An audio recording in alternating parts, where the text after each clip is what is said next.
মনে করুন ঢাকার আকাশে ছুটে চলছে এক যুদ্ধবিমান, যার গর্জনে কেঁপে উঠছে পুরো অঞ্চল।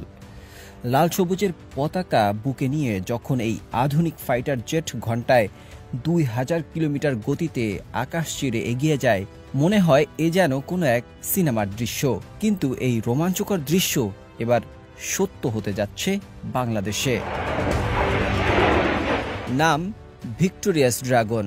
চীনের তৈরি এই সেন্দু জেডেন্সি যুদ্ধবিমানটি এবার বাংলাদেশে আসতে যাচ্ছে।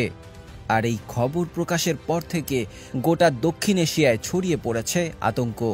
বিশ্লেষকরা বলছেন, এটি শুধু একটি যুদ্ধ বিমান কেনা নয়, এটি এক নতুন শক্তির প্রতিধ্বনি।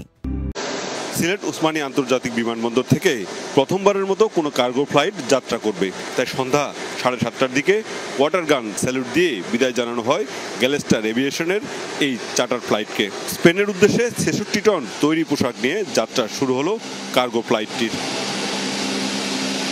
ব্যবসায়ীরা বলছেন, ভারতের সাথে ট্রান্সশিপমেন্ট চুক্তি বাতিলে অনেকটা শাপে বর হয়েছে।